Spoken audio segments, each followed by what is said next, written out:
नमस्कार, यूपी तक के मॉर्निंग शो सुर्खियां में आपका स्वागत है। मैं हूं आपका संतोष। शुरुआत हिंदुस्तान अखबार से। हिंदुस्तान अखबार ने जिस खबर को प्राथमिकता दी है वो है इस देश का सबसे बड़ी परीक्षा, और वो परीक्षा है बोर्ड की, यूपी बोर्ड की, जिसमें हाई स्कूल और इंटर के परीक्षार्थियों ने जो परीक्षा दी थी उसमें कल यूपी बोर्ड का रिजल्ट आया, जिसमें महक इंटर में टॉप किया और यश ने हाई स्कूल में टॉप किया है। 96.80 प्रतिशत से अधिक की बढ़ोतरी प्रथम श्रेणी में पास होने वालों की रही।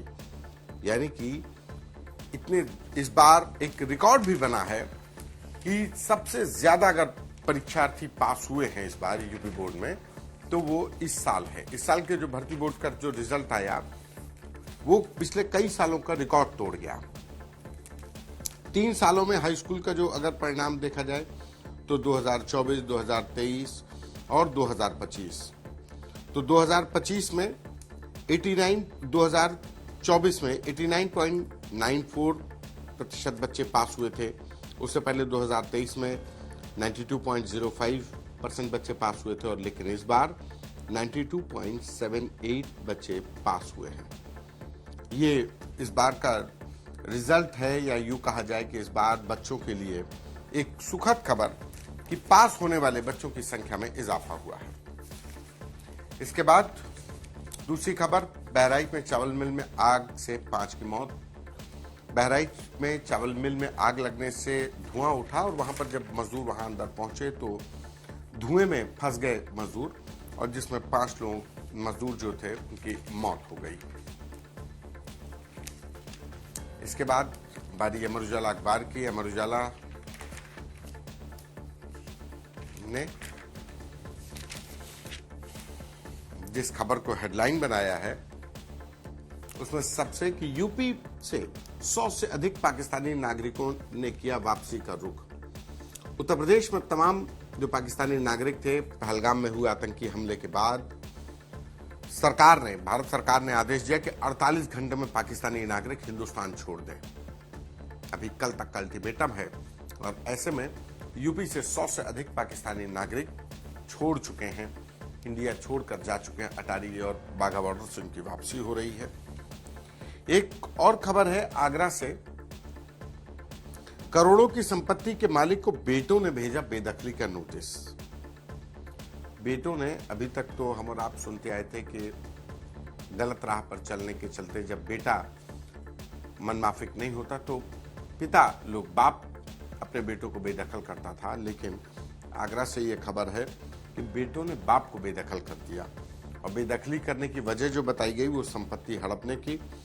ये पारस पोल्स फर्म के संस्थापक महावीर प्रसाद जैन हैं, जिन्होंने आरोप लगाया कि उन्होंने 28 मार्च 2025 को सिकंदरा थाने में बेटे मुकेश कुमार जैन, सुनील जैन और दोनों बहुओं के विरुद्ध एफआईआर दर्ज करवाई है धोखाधड़ी की। पार्टनरशिप डीड के नाम पर धोखे से उनके साइन लेकर संपत्ति हड़पने का आरोप लगाया। 33% हड़पने के लिए साजिश रची। ये आगरा से बदलते समाज की खबर। अब बारी एनबीटी की। एनबीटी में हाई स्कूल इंटर की परीक्षा का जो कल रिजल्ट आया उसको हेडलाइन लिया है। दूसरी, एक पाकिस्तानी को खोजकर वापस भेजें, केंद्रीय गृह मंत्री अमित शाह ने कहा है। गृह मंत्री ने सभी राज्यों के सीएम से फोन पर बात की है, और उत्तर प्रदेश में तो खासकर ऐसे इस आदेश को लेकर सक्रिय है। उत्तर प्रदेश पुलिस और इंटेलिजेंस ने ऐसे लोगों को अभी तक 100 से अधिक लोग चिन्हित करके बाहर जा चुके हैं। दूसरी खबर, आउटसोर्स कर्मियों को 5 तारीख को वेतन, मेडिकल भी। आउटसोर्सिंग के जरिए उत्तर प्रदेश के तमाम विभागों में लोग काम कर रहे हैं। आउटसोर्स कंपनियों को उनको मैन पावर सप्लाई का ठेका मिलता है, और वो उन लड़कों को हायर करती हैं, लड़कियों को हायर करते हैं, और वो सरकारी विभागों में संविदा कर्मी होते हैं। लेकिन अब इनकी बदहाली को देख करके कि शोषण होता है, इनके अधिकारों को, इनके जो मेडिकल फैसिलिटीज है, इसको देखते हुए उत्तर प्रदेश सरकार ने एक निर्णय लिया है कि यूपी आउटसोर्स सेवा निगम बनेगा, और इसके गठन के बाद इस बात को सुनिश्चित किया जाए कि आउटसोर्स कर्मियों को 5 तारीख को वेतन मिल जाए। अमूमन 10 तारीख 12 तारीख रहती है, लेकिन 5 तारीख को ही इनका वेतन मिल जाए और मेडिकल फैसिलिटीज भी। 5 तारीख का वेतन 5 तारीख इसलिए रखी गई क्योंकि 30 और 31 तारीख को जब लास्ट मंथ के आखिरी दिन होगा, उस दिन सरकारी विभाग धन कोषागार से जब पैसा डिडक्ट हो करके जब आउटसोर्स कंपनी के पास जाएगा और उसके बाद उस कर्मचारी को, आउटसोर्स कर्मी को, उसको तनख्वाह मिलेगी। ये 5 तारीख। रिकॉर्ड गर्मी से झुलसा शहर, कल से मिल सकती है राहत। गर्मी बेतहाशा पड़ रही है और ऐसी गर्मी कि 11 बजे के बाद से सड़कों पर निकलना मुश्किल हो रहा है। लोग बड़ी मुश्किल में निकलते हैं। जो जहां है वहीं सोचता है कि या तो 11 और ज़्यादा से ज़्यादा 12 बजे तक काम निपट जाए, उसके बाद कहीं छांव में बैठ लिया जाए। लेकिन तमाम लोगों को नौकरी के लिए, धंधे के लिए निकलना पड़ता है और रिकॉर्ड गर्मी पड़ रही है। अभी 43 डिग्री टेम्परेचर कल था और एक उम्मीद है मौसम विभाग के द्वारा कि कल शायद कुछ राहत मिले। एक राष्ट्र एक चुनाव, वक्त की जरूरत, शिवराज सिंह चौहान।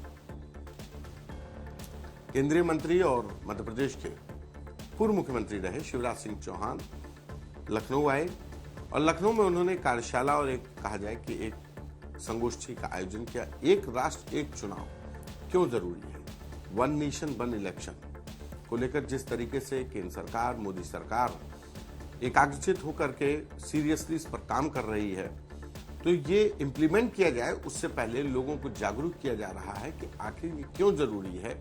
बार बार इलेक्शन से सरकारी धन का दुरुपयोग, सरकारी संसाधनों का दुरुपयोग और वक्त का भी दुरुपयोग। क्योंकि अगर एक बार लोकसभा इलेक्शन हो रहा है, फिर उसके बाद विधानसभा इलेक्शन है, फिर पंचायत इलेक्शन है, लोकल बॉडीज के इलेक्शन, 3 बार के इलेक्शन अगर मिनिमम हो रहे हैं, तो उसमें फिर संसाधन वही लगते हैं। पुलिस फोर्स का डिप्लॉयमेंट, पुलिस फोर्स का मूवमेंट, संसाधन, जो सीएपीएफ, पीएसी, इन तमाम पुलिसकर्मियों को, तो इसको लेकर के एक जरूरत महसूस की गई कि अरबों की जो खर्च आता है उसको कैसे मिनिमाइज किया जाए। एक राष्ट्र एक चुनाव पर वन नेशन वन इलेक्शन को लेकर एक जागरूकता अभियान चलाया गया। उसी में शिवराज सिंह चौहान, उत्तर प्रदेश के बीजेपी के प्रदेश अध्यक्ष भूपेंद्र चौधरी, स्वतंत्र देव सिंह और उप मुख्यमंत्री ब्रजेश पाठक थे। ये संगोष्ठी में बदलेगी नियमावली, ईवी से चलेंगे सरकारी वाहन। सरकारी विभागों में लगी हुई वाहन जो गाड़ियां हैं, अब उसमें पेट्रोल और डीजल की गाड़ियों के साथ साथ ईवी की भी, इलेक्ट्रॉनिक व्हीकल भी चलेंगे, इलेक्ट्रिक व्हीकल भी चलेंगे। सरकार ने इसको लेकर के नियमावली बदलाव की कवायद शुरू कर दी है। ईवी के जरिए एक तरीके से प्रोत्साहन भी मिलेगा और सरकार का खर्च भी कम होगा। क्योंकि लोकल में जब गाड़ियां चलती हैं, लखनऊ के ही दफ्तरों में गाड़ियां चलती हैं, बगल के जनपद में जाना होता है, जो ईवी गाड़ियां हैं उनके 250-300 किलोमीटर तक चल जाती हैं। और अगर किसी को रायबरेली, बाराबंकी, अमेठी, सीतापुर, सुल्तानपुर तक जाना है तो आ जा सकती हैं एक बार की चार्जिंग में। तो उससे पॉल्यूशन भी कंट्रोल होगा, क्योंकि चाहे जितना आप मेंटेन कर लीजिए, धुआं तो निकलता ही है। तो ऐसे में पॉल्यूशन कंट्रोल होगा। बजट में भी थोड़ा राहत मिलेगी। तो इसी को लेकर सरकार सीरियसली इस पर काम कर रही है। इसके बाद बारी दैनिक जागरण अखबार की। दैनिक जागरण में अंतर जनपदीय तबादले को शिक्षक 5 से 15 मई तक करेंगे पारस्परिक सहमति। टीचर्स के लिए हर साल जो म्यूचुअल ट्रांसफर्स होते हैं, म्यूचुअल ट्रांसफर की, यानी कोई ये व्यक्ति अम्बेडकर नगर है, अम्बेडकर नगर से वो रायबरेली जाना चाहता है और रायबरेली का एक टीचर अम्बेडकर नगर जाना चाहता है, तो दोनों लोग एक साथ प्रत्यावेदन देते हैं और उसके बाद उनका म्यूचुअल ट्रांसफर हो जाता है। तो इसको लेकर के 15 मई तक देंगे पारस्परिक सहमति, यानी कि ये प्रत्यावेदन दिया जा सकता है उन टीचर्स के लिए उत्तर प्रदेश के। उसके बाद गठित होगा उत्तर प्रदेश आउटसोर्स सेवा निगम। 10 लाख लोगों को एआई का प्रशिक्षण देगी योगी सरकार। आर्टिफिशियल इंटेलिजेंस आज के मौजूदा दौर में एक जरूरत का हिस्सा बन गया। जैसे व्हाट्सएप एक कामकाज के हिस्से में आ गया, सरकारी दफ्तरों में, कन्वर्सेशन में, मैसेजिंग में व्हाट्सएप एक जरूरत हो गया है। ठीक उसी तरीके से रोजमर्रा के कामकाज के लिए आर्टिफिशियल इंटेलिजेंस में सिर्फ यही नहीं है कि आप सीसीटीवी कैमरे के मॉनिटरिंग या फेस रिकॉग्निशन नहीं, आपको मेल ड्राफ्ट करना है, आपको वॉइस जो आपके पास रिकॉर्डिंग है तो उसको टेक्स्ट में कन्वर्ट करना है, आपको लेटर ड्राफ्ट करना है, या किसी भी विषय पर जानकारी हासिल करनी है। तो ये एआई का एक जो नया तकनीक का एक जो टेक्नोलॉजी आई है, उससे नौजवानों को तमाम रोजगार के साधन मिल रहे हैं और इसी को लेकर 10 लाख लोगों को एआई का प्रशिक्षण देगी योगी सरकार। इसके बाद हमले में 2 दिन पूर्व आतंकियों ने पूछा था एकता का धर्म। जौनपुर की रहने वाली महिला है एकता तिवारी। वो 20 अप्रैल को आतंकियों ने जब पहलगाम के आतंकियों का स्केच जारी किया गया तो उनकी तस्वीरों को देखने के बाद जौनपुर की एसबीआई की पूर्व कर्मचारी है एकता तिवारी, जिनका कहना है कि 13 अप्रैल को वो 20 लोगों के साथ कश्मीर गई थी और 22 अप्रैल को लौटी हैं, जिसमें उनका कहना है कि 20 अप्रैल को एकता तिवारी तो एक जगह पर इन्हीं जो 4 आतंकी जिन्होंने पहलगाम में आतंकी हमला किया, 26 लोगों की जान चली गई, उनमें से 2 लोगों को पहचानती हैं। उन लोगों ने इनको रोका था। तो ये एक बड़ी बात है। ये मूवमेंट यानी कि वो पहले से टारगेटेड थे और पूछा था कि तुम्हारा धर्म क्या है, पूछताछ में। तो ये पहले से टारगेट किलिंग एक तरीके से कहा जाए, धर्म पूछकर मारने की नीयत से आए थे, लेकिन इनका इलाज हो रहा है। आतंकियों के घर उड़ाए जा रहे हैं और आतंकी भी ढूंढे जा रहे हैं। लखनऊ से 8 पाकिस्तानी नागरिकों को भेजा गया वापस। नियमित रूप से कूड़ा नहीं उठा तो जोनल अधिकारी होंगे जिम्मेदार। लखनऊ नगर निगम के नए नगर आयुक्त आ गए हैं तो उन्होंने ये आदेश दिए हैं। इसके बाद टाइम्स ऑफ इंडिया, अंग्रेजी अखबार टाइम्स ऑफ इंडिया ने खबर को, to beat heat this summer use ACs with caution docs. इस बार एसी को चलाने में थोड़ा सा एहतियात बरतिए, डॉक्टर कह रहे हैं, क्योंकि ये आपके स्वास्थ्य के लिए भी हानिकारक हो सकता है। दूसरी खबर, 5 ओमानीज staying illegally eight Gomti Nagar hotel, FIR lost. Thailand, तमाम देशों के लोग और खास करके महिलाएं, लखनऊ में बहुत ज्यादा ऐसी शिकायतें आ रही हैं कि FRRO जो डिपार्टमेंट है उसको बिना सूचना के लोग रुक रहे हैं। ऐसे में 5 ओमान के नागरिक ओमानी लखनऊ के गोमती नगर इलाके में होटल में रुके थे, जिन पर FIR दर्ज हुई है। तो ये थी आज की वो खबरें जिनका जानना था आपके लिए बेहद जरूरी, जिनका था उत्तर प्रदेश से सरोकार। ऐसी तमाम अन्य खबरों को जानने समझने के लिए देखते रहिए यूपी तक।